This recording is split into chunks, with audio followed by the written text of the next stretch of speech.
Hello comrades and welcome back to Ushanka Show. Today we have a short cooking video. My wife decided to make beet borscht and I kinda trying to film it and tell you about the recipe. So in here I have 1 box of beef broth and 1 box of chicken broth or stock, whichever you prefer, and probably 1.5 cups to 2 cups of water. And I'm bringing it to a boil with some pepper and a bay leaf, and then I'm going to throw in a piece of garlic and just kind of let it come to a simmer or a boil. And then I'm going to add probably 3 diced potatoes and a good chunk of cabbage. You kind of learn after a while based on your liquid how much you want, but that's like about 1/4 of a head of cabbage. And then in here I have 2 grated raw beets that will go into this mixture, which is the trick to beet borscht, is that you fry carrot, green onion, red onion or white onion, and I did a little bit of green pepper. And you saute it on about a medium heat, and then you turn it up a little bit so that it gets browned. And this goes into the borscht towards the end, but once this is browned, I'm actually going to add in these beets, and I turn them for a little bit, and then I actually add a secret ingredient, which is ketchup, probably 1/4 cup, and a little bit of water, and I basically am going to steam or cook the beets in this mixture. And then when that's all tender with that juice, I will add it to the tender and cooked potato with cabbage. And then in the end, I'm just going to add some dill. If you're interested in the Soviet Union, I highly recommend a channel called Ushanka Show, which is a YouTube show about a guy who lived in the Soviet Union and then moved to America. He talks about life, what life was like under the Soviet Union, and it's very fascinating. So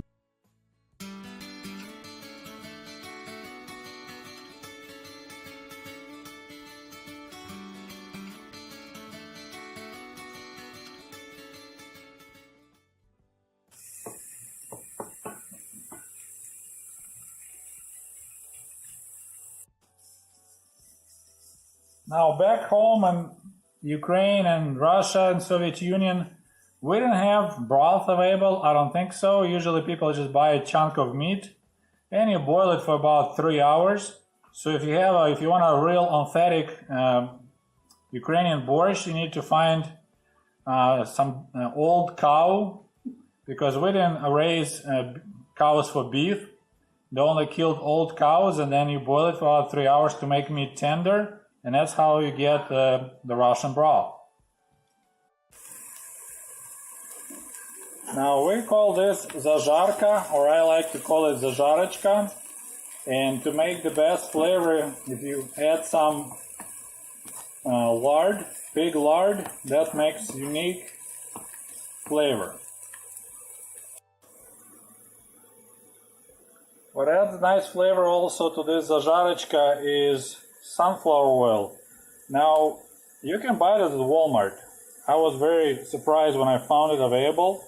It's a product of Ukraine. Virgin sunflower oil has amazing flavor. It's not processed, it's just pressed oil first run, so it has a lot of flavor. And as you see it right here, it says product of Ukraine. Walmart carried this for a couple of years now. I'm very happy it's available. It's like $3 a bottle.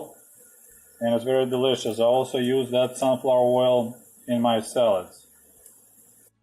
So the fried bits is just about ready. Do you see how it's got some brown pieces? That's mostly the green onion. The carrot won't really get too brown.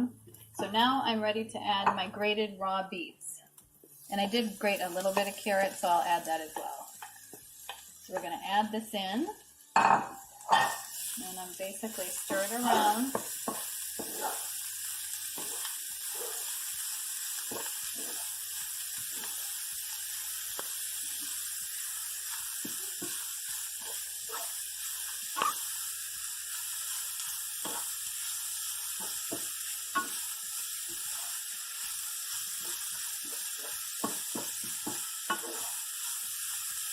And now is going to come that secret ingredient I told you about, this good old ketchup. Sergey's mom did it, and I think it's the perfect balance of tomato and vinegar And then we're going to add a little bit of water.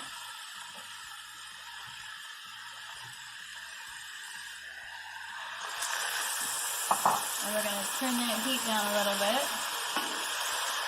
and put a lid on it. And this will basically steam and cook the beet before we add it to the soup, and it makes kind of the lovely paste that colors the soup with that nice red tint.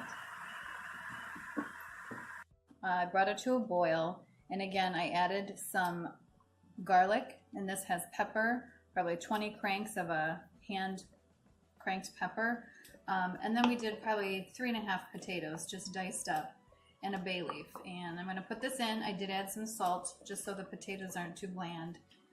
Once these are almost tender, then I'm going to add the cabbage, and then I will add the other ingredients and show you that. And remember, you can't call it soup if it doesn't have potatoes.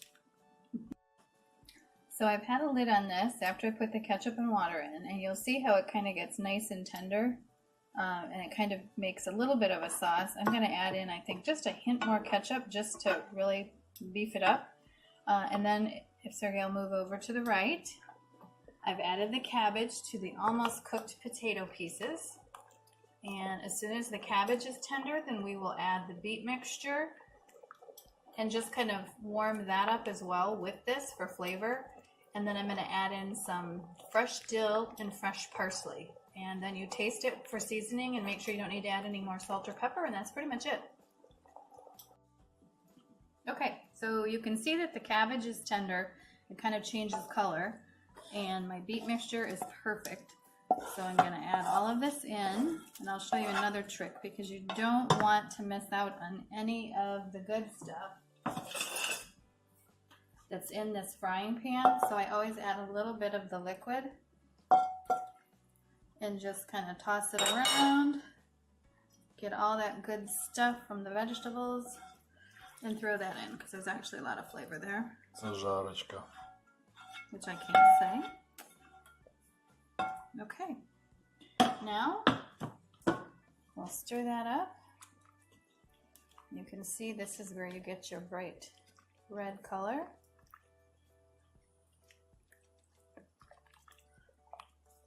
And usually in Russian we just say krasny borscht, red borscht. We don't say that it's a beet borscht. Kind of obvious. No, normally you want to use fresh dill. This is freeze dried actually. I keep it in the fridge, and then I have some fresh growing parsley and a pretty good generous amount of both. And then when you do plate it up or put it in a bowl, you want to add a nice blob of really good sour cream to the top in your bowl, and you are eating authentic Ukrainian borscht. Recipe is Sergey's mother's. Each family, of course, has their own authentic recipe, but she made this, and there's no real recipe, so I kind of had to just watch what she was doing with a piece of this and a splash of that and a cup of that. And this is pretty much my Americanized version of her beet borscht. Pretty much down to the letter, except I didn't boil meat for hours. So hope you enjoy it. Any questions, feel free to give Sergey a message and he'll get it to me. Thank you. So here's the picture of all the ingredients that you need for your borscht. Ketchup, cabbage, peeled potatoes. Gotta have potatoes if you want to have borscht or soup, and others. And I want to apologize. It's not a perfect cooking video, but if you have any questions, please post below this video and I'll try to answer me or my wife. And once again, if you want to get the authentic flavor of the Soviet borscht, you cannot use broth that's sold here in America. You need to actually find a chunk of old cow, chunk of old meat, and boil it for 3 hours. And man, oh man, as I mentioned earlier, I hated boiled meat, so I always would be fishing for it out of my plate and dumping it into my dad's plate. I didn't like boiled meat, especially if you boil it for like 3 hours. And of course, what really adds flavor to borscht is zazharachka. That's what we call this, frying greens and carrots on a frying pan. And you want to use pig fat if you want a really good flavor.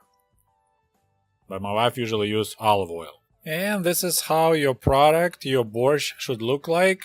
You need to eat it with a little bit of sour cream and maybe fresh dill. By the way, we have a pretty funny anecdote, joke about hot borscht and hot date. So this Ukrainian girl is trying really hard to impress her boyfriend, so he will marry her.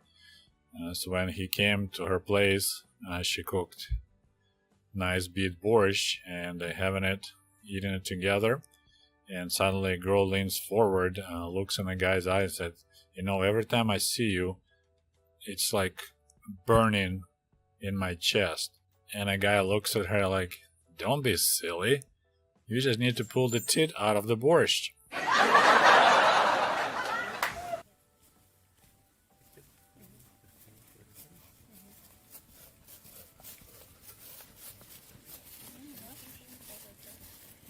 Ты куда ты?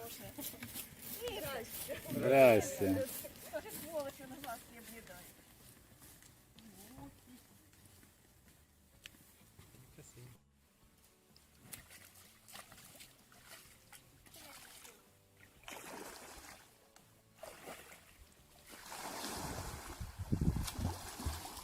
Women in the village.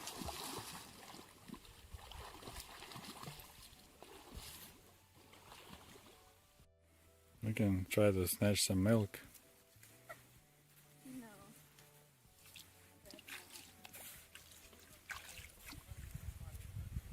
I can splash it, she probably like it.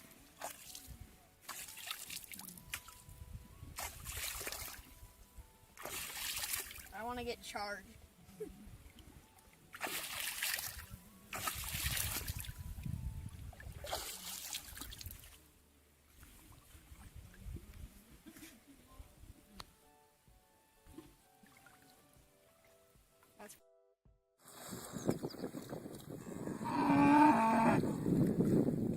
А, так видишь, он боится и уже начинает хлюпать.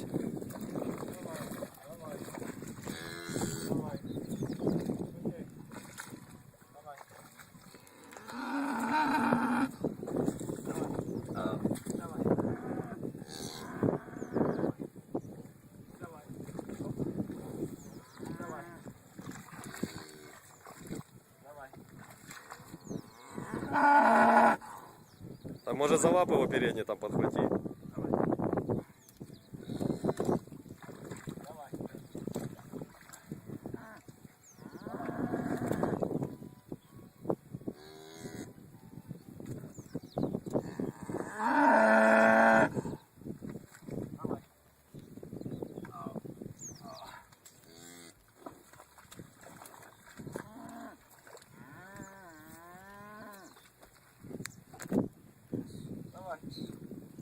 Да он уже вообще никакой, он устал.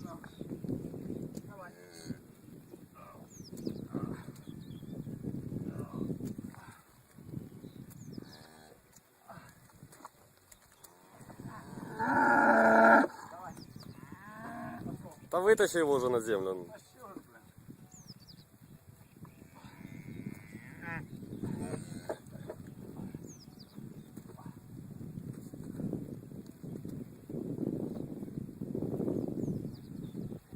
А спасибо.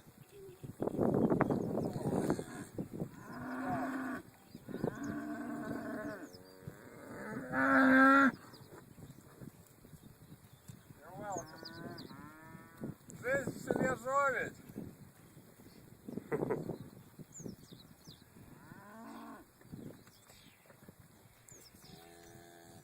Вот палка.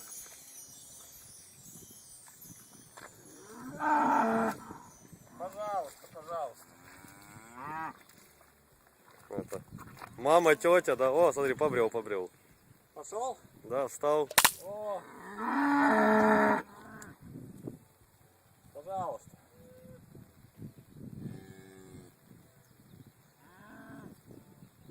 А, что это она так землей херячит?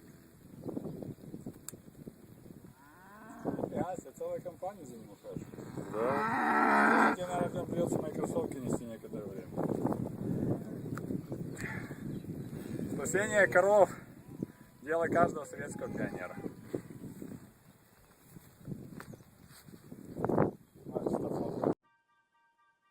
Hi everyone, this is Cheryl again.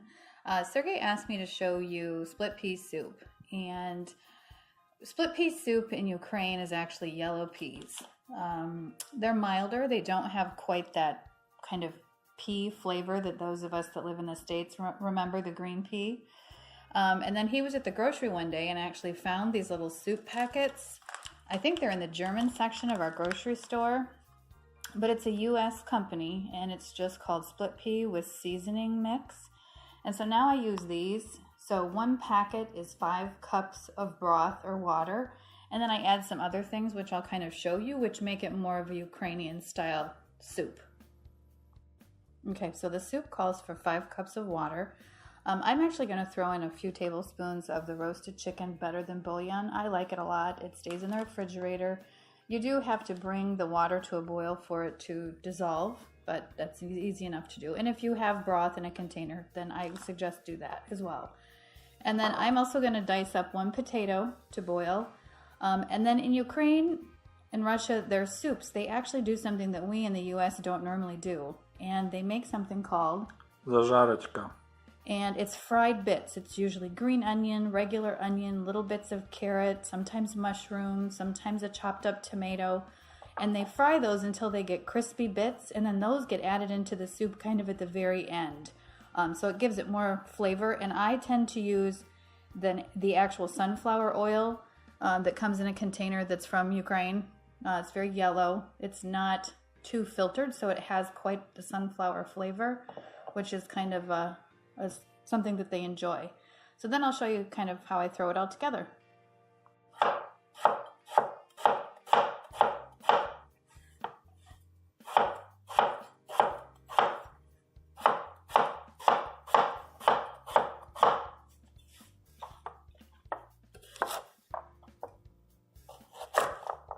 You want your pieces fairly small on the carrot and the green onions because they're going to saute in oil. So this is the sunflower oil, подсолнечное масло that I buy, believe it or not, at Walmart. It comes from Ukraine through Canada, and it's a virgin oil, so it's not filtered. It has a lot of sunflower flavor, and it's pretty yellow in color. Back in home, we use it for salad dressing quite intensively. That's my favorite salads, is using sunflower oil. Because you guys don't have salad dressing, do you? And yeah, because we don't have salad dressing, my wife points out, and Russian salad dressing is not Russian, I can tell you that. As you see, it says product of Ukraine. It comes through Toronto, Ontario. And I used to bring it from Ukraine, but you know, it's heavy bottles and you're afraid they're gonna leak in your luggage. And totally by accident, one time I was walking through Walmart and I decided to check their oil area. Just for the heck of it, I knew there's no way it's gonna be there, but it was there. It was quite amazing experience to discover Ukrainian sunflower oil at Walmart.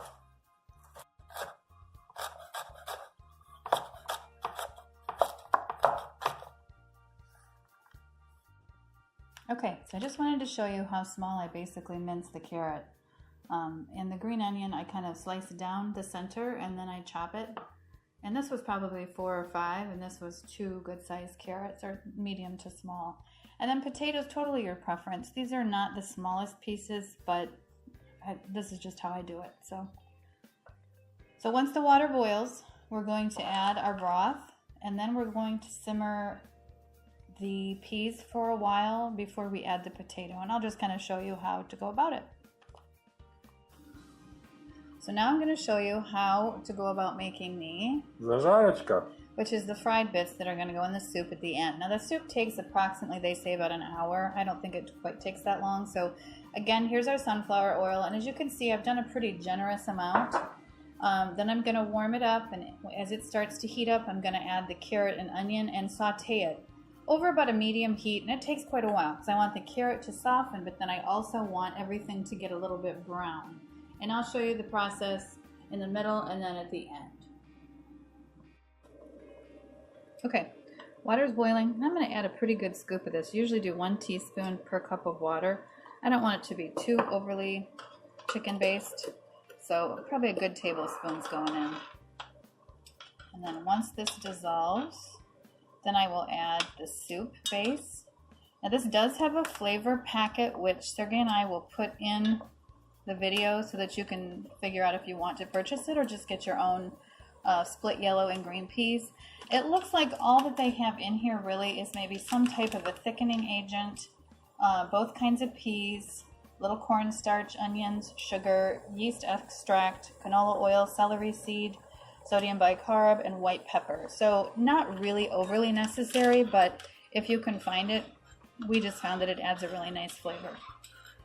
So an Americanized version of their split pea soup. But I will tell you that my son probably would choose Baba Lena, his grandmother's soup, over mine. So, all right. I think we're just about there. So now I'm just going to dump this in. And as you can see, it's just split peas, both different kinds, almost chopped, if you will. And then you just kind of want to turn it down, and you're going to simmer it for, I think their directions are about an hour. 5 cups to a boil, add the contents of the bag, cover tightly, and simmer on low for an hour or until tender.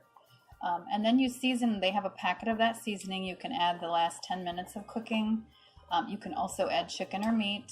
And then obviously I don't add meat. We do the veggies. So, and when these are probably 20 minutes from being done, I'll throw the potatoes in as well.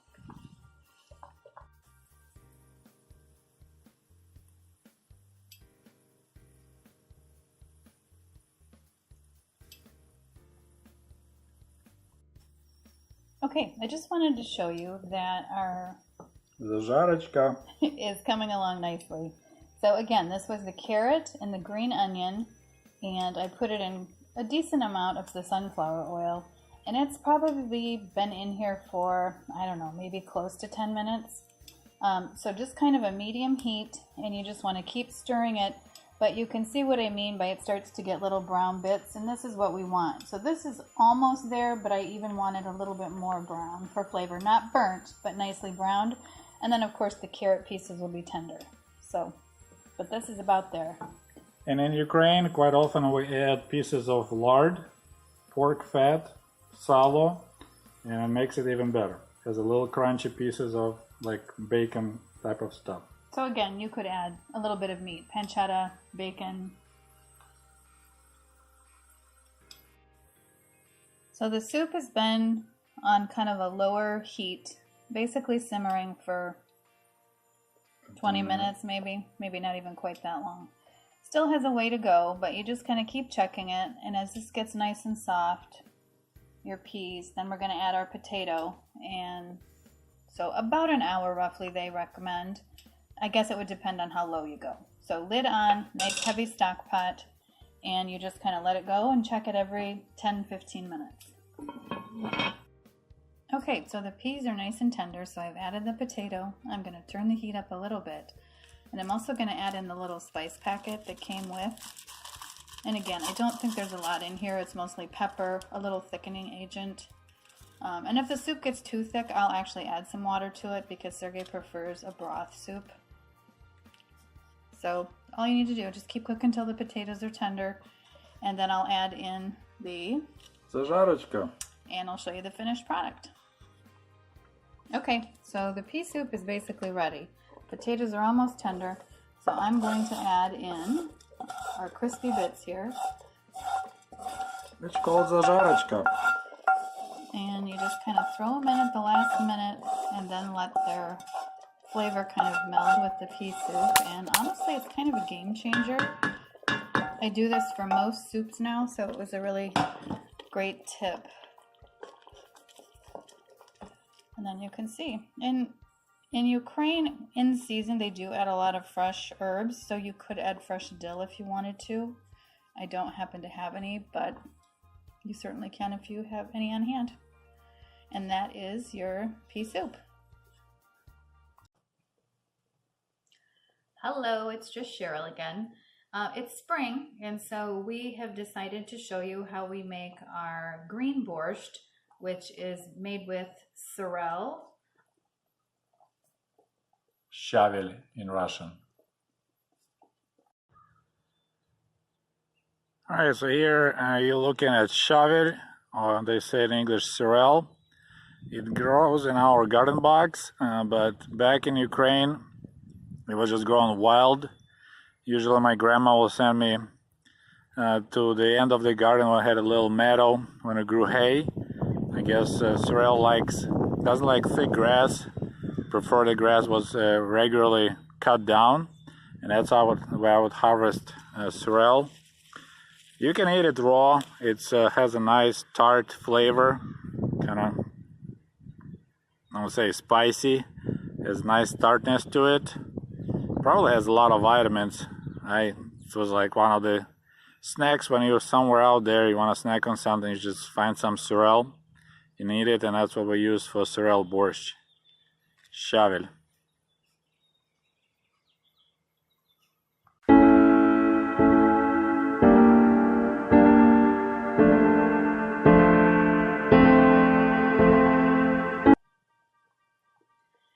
And recipe-wise, I had to watch Sergey's mom make this a couple of times and kind of write things down. So I'll go through the basic recipe with you. I've had to make a couple substitutes today just because I'm out and I don't feel like running to the grocery store. So what goes is you want about 3 cups of chopped sorrel. And I'm going to show you how I chop it. It's kind of a lengthy process, but you want it really, really minced finely. Of course, you pick it, wash it, and then mince it. So that's one thing. They have small potatoes in Ukraine, and you want about 5 medium. So I'll probably truthfully maybe use 1.5. These 2 large potatoes are almost too much. I normally would use 1 box of chicken stock and 1 box of beef stock. The combination works really well. But today I'm going to substitute with my Better Than Bouillon, a beef and a chicken. And you want roughly 8 cups of water for one recipe. This is the way I base it off. And I know it sounds weird to do the chicken and the beef, but it works really well. And by using the broth, it eliminates hours of boiling. The next thing you want is, normally you really want green onions. I don't have any. You would cut the tops small, and then you would cut the bases small. And we're going to fry up. Make zажарочка. Again, for the sorrel borscht. And in that żareczka, we're going to be using today about half of a regular onion diced very finely. And then I'm going to use some chives just because I don't have the green onion. And I'll show you what I'm going to do with those later. A small amount will go in our fried mix. And then you're going to dice very small 1 carrot. Now she only used a small chunk of carrot. I'm actually going to use a full one. And you want to peel it and dice it quite small. Another different thing that we're going to add is, normally you would chop up fresh mushrooms and add it to the żareczka. I don't have any, mine went bad, so I'm actually going to use some dried mushrooms and reconstitute them in a little bit of boiling water, and then I'll chop them up. But the mushroom flavor is pretty essential. And then you also want to hard boil 1 to 2 eggs. I like to use 2, but you only have to use 1. And I know it sounds really odd, but it really is delicious in this borscht. And then you want a bay leaf. So that's pretty much it. And then when the soup is all finished, normally you would top it with some fresh dill, and you would do the green onion part. Today it's going to be dried dill and the chives, and hopefully it'll turn out and won't be too different because Oliver is extremely picky. But we'll give it a shot. So now I'll show you step by step how I do it. Okay, so I have washed the sorrel in water, and then I used a salad spinner just to get the excess water out. Now, another way that people can preserve, and if you can't get your hands on any fresh sorrel, which in truth is really hard to explain. It's not bitter, it's not sweet. If you ever as a kid tasted a clover, it's that type of flavor. So it's just so good. You can also purchase preserved sorrel in a brine, which is basically some salt and maybe some fresh dill. I haven't used it too much in truth, but they do this in Ukraine, and then they can use it all through the winter. So you can try that. I'm not sure ratio-wise how much you would use because it is salted. You kind of just have to play with it. But again, this is a product of Lithuania. But it is jarred. Haven't used it yet. When I do, I'll let you know.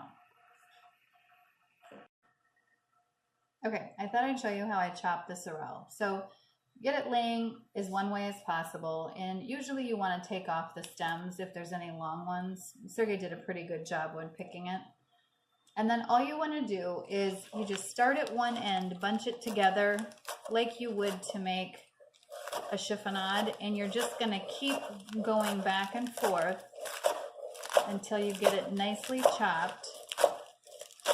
And then we're going to kind of turn it and keep going. So you're going to do this for quite a while because you want the sorrel to really be pretty fine.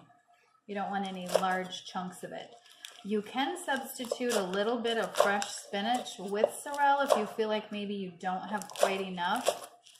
I've done that and it works just fine. Obviously a slightly different flavor, but it doesn't really change it. So we got it chopped one way. Now we're going to come back this way. Then we're going to kind of turn it and keep going. And you just do this over and over until you feel like it's the right size. And when I'm finished, I will show you what that actually is. And I just want to add, I'm an operator today, but you could smell sorrel. It has this really interesting, what do you say, sour smell to it? Yeah, it's slightly sour, kind of a bitter tart. It's kind of a tart flavor. So that's what makes it so unique and delicious. And I guess that's really why the egg and the mushroom work so well with it. I have a girlfriend that loves sour things, and I made this for her once when she was sick, and she absolutely loves it. It's Oliver's favorite borscht. He actually does not like red beet borscht, but now Sasha is not a fan of this. So, you know, different strokes for different folks, but it's really good. If you can somehow try it or find sorrel, I highly recommend it.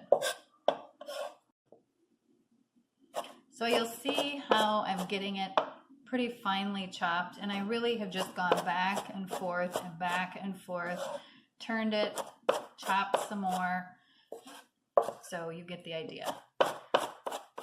So we're just about there. Then I'm going to set the sorrel aside, and I'm going to chop the other vegetables and show you about how I do those, and then I'll go about the process of just kind of putting it all together. Okay. So I chopped the onion quite small as well, and the carrot is pretty much the same size. I did have a couple fresh mushrooms salvageable on the verge. And then potato, I like to do a smaller dice. You can do them a little bit larger, but I just kind of disguise them, honestly. And then the chives, which obviously green onions would be better, and you would dice up the white part separate from the green part. The reconstituted mushrooms are going to be a little bit interesting because they're extremely strong. These are, I think, porcinis or some type of mushroom from Ukraine, and they have a very strong smell. So I won't use much of these, but I will chop them up finely here shortly, drain them real well, and then add them to the Zażareczka. And again, you want to use that unfiltered sunflower oil. It kind of has its own flavor, which really enhances this fried part.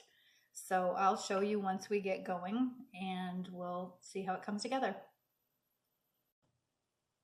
So I just thought I'd show you how I do this better than bouillon.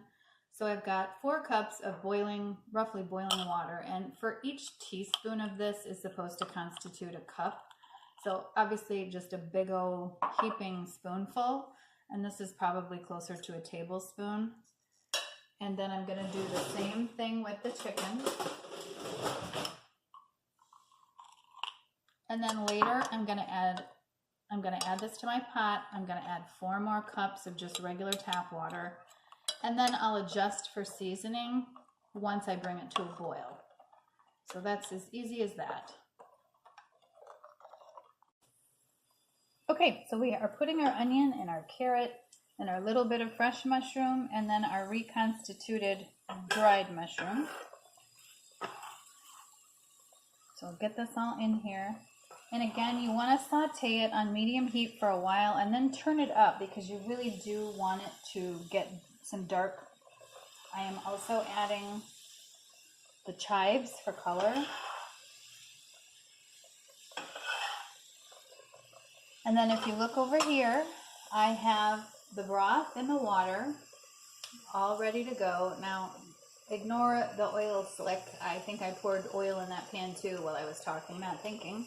But once that comes to a boil, I am going to throw in our bay leaf. I will add the potato. Once the potato is tender, then I will also add in the sorrel. The sorrel only takes a couple of minutes.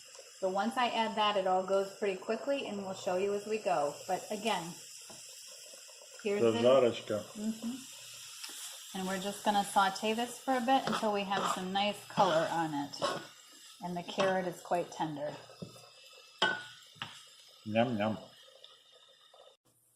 Okay, I just thought I'd show you. We've been boiling the potatoes for, I don't know, 5-ish minutes. As soon as they feel almost tender, then I'm going to add in the sorrel. Obviously, it's cloudy. That's the beef broth. You can use just 2 cartons, again, of 1 beef broth and 1 chicken broth, and it works really well. You just might want to add a little extra chicken bouillon if you need a little more flavor for it. So this is coming along nicely, and then our zavichka is starting to look really good as well. It's gotten tender, and now I'm just trying to brown it by kind of leaving it at about a slightly more than medium heat.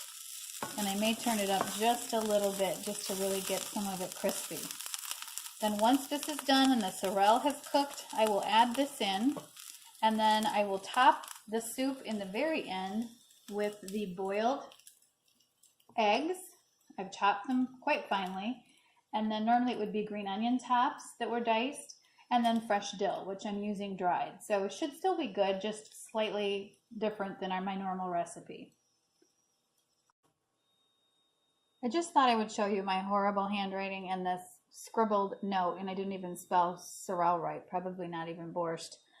This was while I was watching his mom on this little notepad that I kind of scribbled as she was going. So it's very haphazard and you probably wouldn't be able to follow it. But you can just see some of the recipes I have in here. Fried cauliflower is another really good one that she showed me how to make. Let's see what else. There's the syrniki that we learned to make. Zucchini patties, but their zucchini is definitely different. It's very wet and I don't know, just very different. I haven't had success with our zucchini here. I guess that's about it. The rest of these are kind of my own.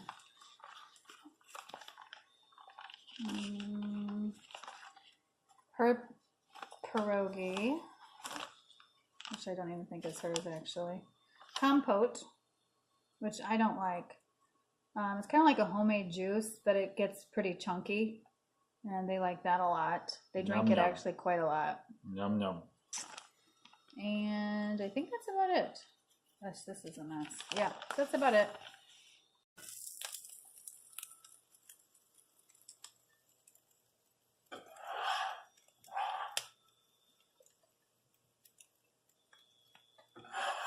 And you want to make sure that you wash your sorrel really well. I think one year I accidentally chopped up a bug, and then I was disgusted the whole time. So just wash your sorrel really well. And you'll see that this is perfect. We've got it nice browned bits. I'm going to let it cook just for another minute or so, and then we're pretty much done. And again, you of course would add a little dollop of sour cream to your borscht.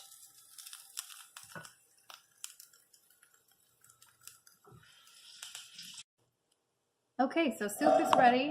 The sorrel is cooked. And you'll see it turns kind of an ugly green when you know it's done. And then I'm going to put in our nice, lovely Zажарочка.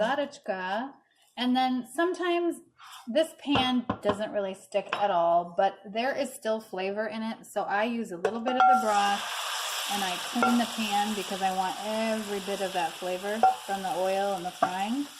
And then I put it right back into the soup. And now we just want to stir that up for a second, let those flavors kind of do their thing.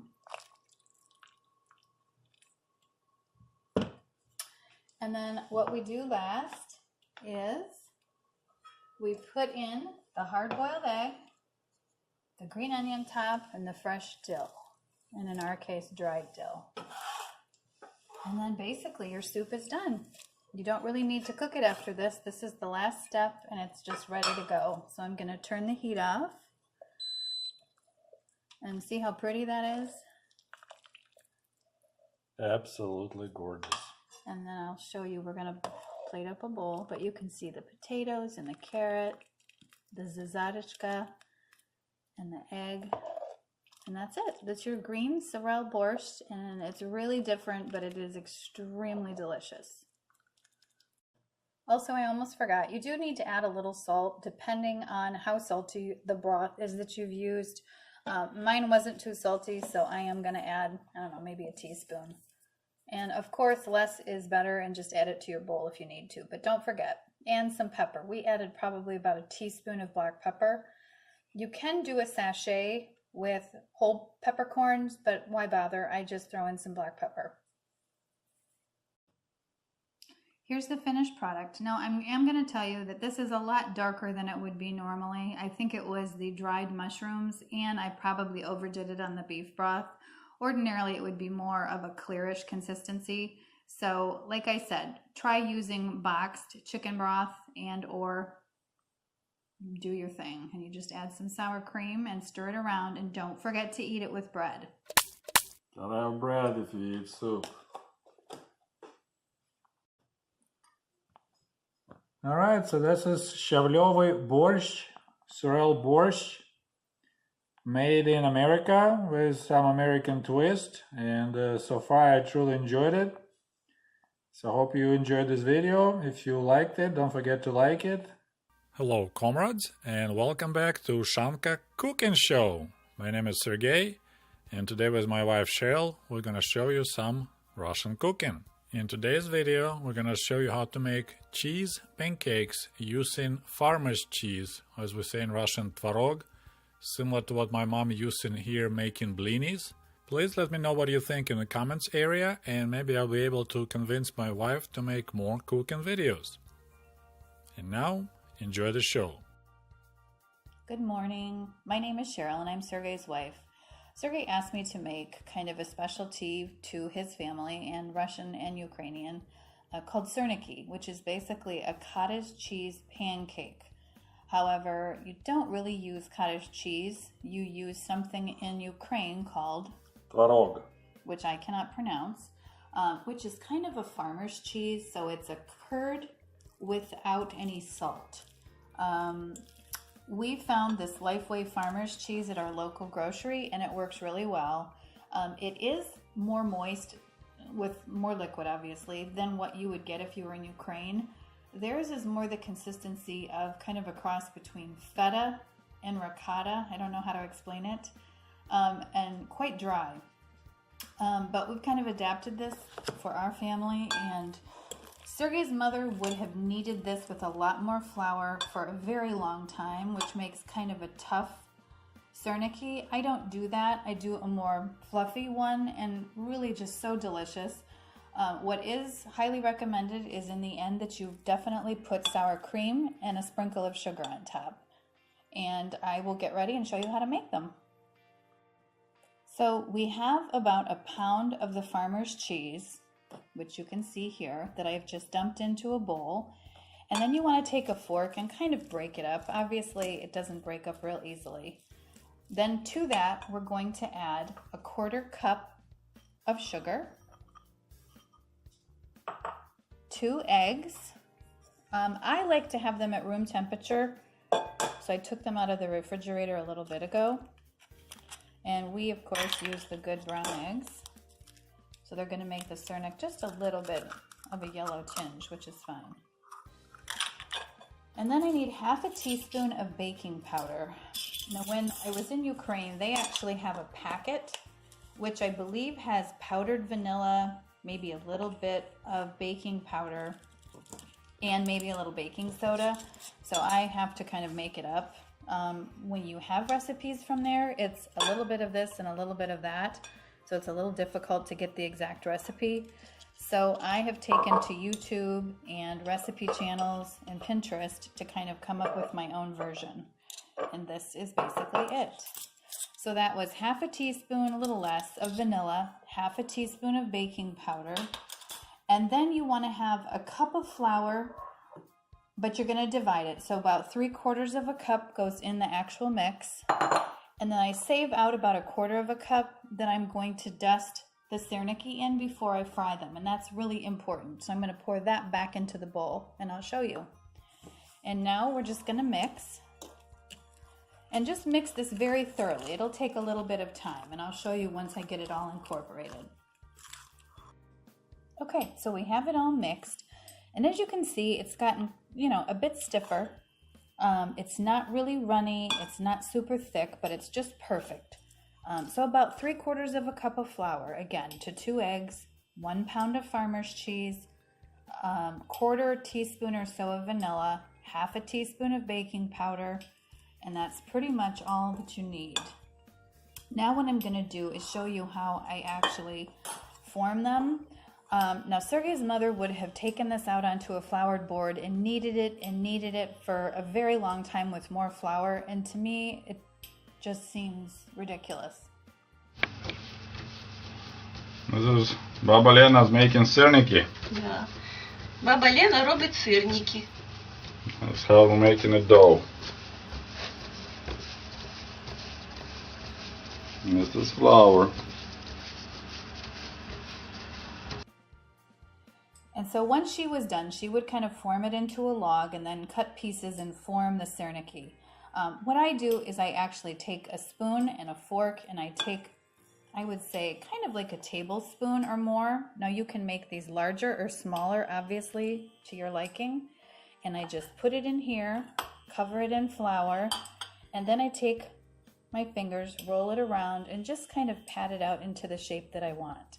They shouldn't be too thin, they shouldn't be too thick. And again, totally your call on what size you would like.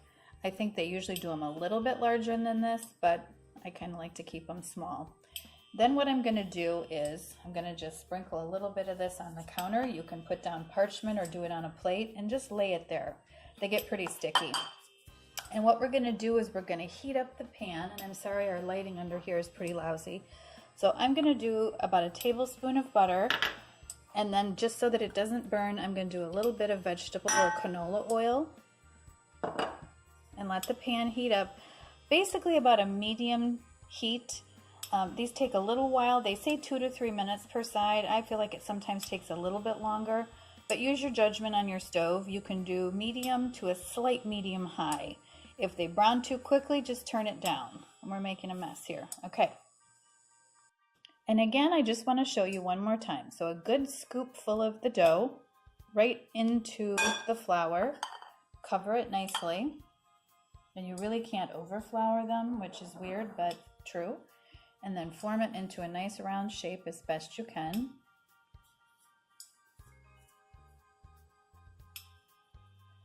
A little too much flour on that one. And then just sit it here. And when you get a nice amount for the pan, then I'll show you how to fry them.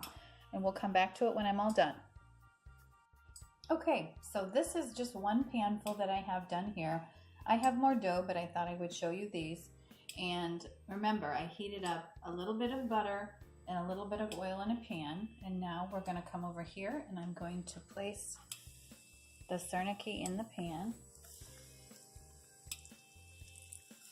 A little bit of space between them. You need to be able to get in here and check them and flip them. And now we're going to let them do their thing. Now remember, double check your oil. If they're browning too quickly, turn it down a little bit. If they're taking too long, turn the heat up a little. You don't want them to absorb the oil too much. So you're not really frying, you're more like sauteing them. And I will show you once we flip. So we're going to check and see how we're doing here. They've been in here for a couple of minutes. They look perfect, so we're going to carefully flip them. You can use a tiny spatula or 2 forks. You just want to quickly flip. They should be golden, not burnt. Now usually they tell you to wipe out the pan between batches, just in case there's any brown bits. So we might do that. But this is how they should look. They do puff up a little bit while you're frying them, but then they will sink once they're cooling, and that's perfect. You can't really too much undercook them. I suppose if they were kind of raw inside, you would note. But they're a little chewy, and I'll show you the inside of one when we're all finished. Okay, so they've been in again another couple of minutes, and I just want to check them. They're looking pretty perfect, so we're going to go ahead and remove them. And you can place them on a paper towel lined plate. I don't feel it's really necessary. I don't use too much oil. But again, you can see the bottom, and you can see the consistency of it here. Whoops! Slippery little suckers. Then we're going to wipe out the pan and fry up our next batch. And we'll plate up some and cut into them and show you how we serve them. And your family will be so excited if you try these.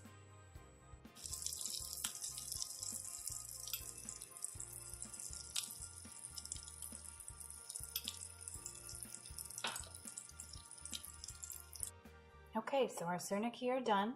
You can see how beautiful they are, and I forgot to mention that when they come out of the pan, I like to sprinkle some fresh sugar on them, not fresh, but just sugar, and then a little dollop of sour cream is really needed. Even if you're not a huge fan of sour cream, they work really well on these, and you could add fresh fruit or berries, totally your call. And then I just wanted to cut into one so you can kind of see the consistency. Wow. So kind of a sticky pancake, and they're just delicious. So a little bit chewy, and they're pretty much wonderful. Hope you enjoy. Oh, syrniki is almost ready. My mom forgot about them for a minute. They kind of burnt a little bit. They'll miss that. We need somebody in our house to learn how to make those. Maybe Carly or Sasha, because I really like them. They're yummy. There's Baba Lena doing her miracle. Kitchen soldier, как солдатик на кухне, да? Вот свежий. I'm gonna go shave. Молодцы. Надо на вторую сковородку, да? Да. Oh, what we got here for lunch? We have Sorrel Borscht. Very nice. Homegrown tomatoes. Some fresh garlic. Yum yum. Fried potatoes. More yum yums. Looky looky what we got here. Little pancakes. Little cake and fresh milk from the cow this morning. This is my little lunch that I'm gonna enjoy.